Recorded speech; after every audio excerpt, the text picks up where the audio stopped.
Hello and welcome to the series on Microsoft 365. In this video, we'll be looking at Privileged Identity Management, or PIM for short. And in the previous video, we looked at role-based access control, where we assigned a role to an administrator, whereas PIM, or Privileged Identity Management, gives you a lot more flexibility in this regard. So that it introduces a term which is called just-in-time administration and time-bound administration. So by using PIM, you can assign a role based on a specific time frame. So if you want to use it to be an administrative role only for a specific day or a specific period of time, you can specify that. With Active Directory roles, you can also do this, add and remove roles, but that is a manual process. So with PIM, you give eligibility to a role, and then they activate it when they want to activate it. There's a number of other features that you can implement with that. So you can implement an approval process. You can also ensure that it needs multi-factor authentication. When the user activates their role, they need to justify why they need that. You can also put in a ticket number if you have a ticketing system, and you also have an audit history of what that person has performed while they were in the administrative role. If we scroll down, you can see it's important to mention for the licensing that you need a P2 license to use PIM. In my previous video, in the introduction in the series, I went through setting up a free tier in the E5 license. So in Azure, we also set up the Enterprise Mobility and Security E5. So this will also includes the P2. So if you follow along with that video, you'll be able to use it for demonstration purposes. But if you're using it in a productive environment, you would need either the Enterprise Mobility and Security E5 or the premium P2 license.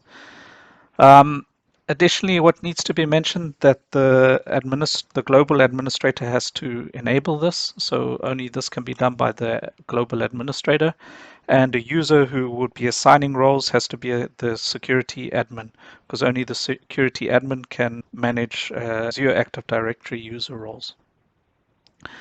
I will add this link to the documentation on the video description, but feel free to go through it before you try the implementation of privileged identity management. So I'm going to hop over to Azure Active Directory, and I'm going to search for PIM. You could type the entire word, but it's easier to do that. If I click on that, it will take me through to my privileged identity management page. If you scroll down over here, you can see you have Azure Active Directory roles and you have Azure Active Directory resources. So for both roles and resources, you can use PIM to manage roles. I don't have any Active Directory Azure resources. I only have Active Directory users and roles. So I'll click on Azure Active Directory, and this will display the screen that we have in front of me. If I click on Overview, you can see over here you can have role. You've got a nice overview on what is currently active. So over here I only have one global admin. This is the account that I'm logged in with. So the global admin is currently active, and I have application administrator role, which this user is eligible for. And it gives you a nice dashboard of what information is there. If we scroll down, you can see over here we have roles, we have assignments, we have alerts, we have access reviews, and we have discovery and insight. So and settings, of course. So if we click on settings, you can see it will list all of our Azure Active Directory roles. And if we click on them, we can click on anyone, you can see you have an option to edit this. So these are the settings of the roles that will be implemented for PIM.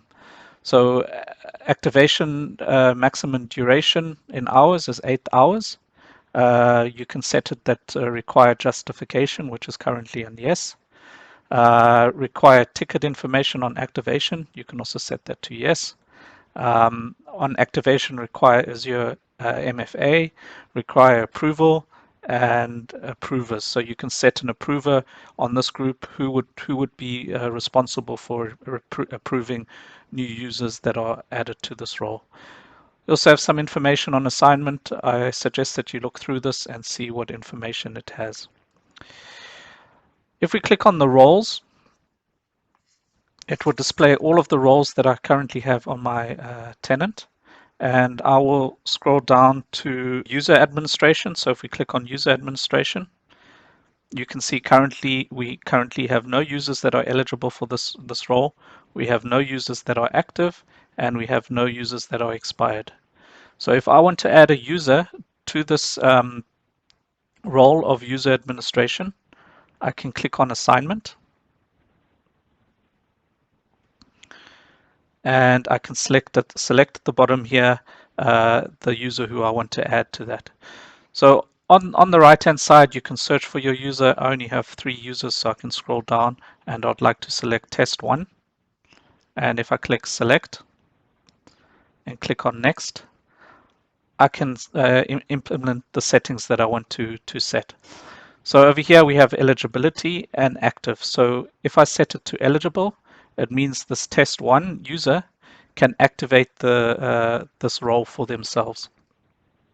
If I set it to active, it means that this role will be active for that user.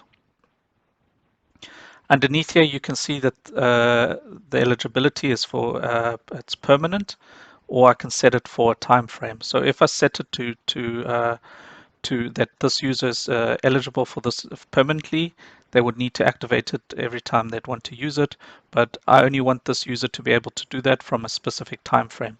So from today, and let's just scroll back to 2020, and I will set it to the end of the month.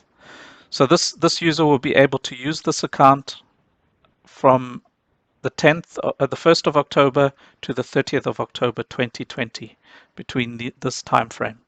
If I click on assign, it will assign that eligibility to that user. So again, if we look at eligible assignments, you can see I've got test 1. I can remove it, and I can also update it. But if I click on active, I've got no active assignments, and I don't have any expired assignments. If we go back to our main page, we can scroll up and we can go to the overview, and we can look at our dashboard. We've got 3 members. 1 of them are active. This is the one that I'm logged in with. We've got a user that's eligible for application administrator, and we've got a user that's eligible for user administrator. And that is how you enable PIM for specific users on a specific role. In the next video, we'll be looking at how we can activate a role that's been assigned to us.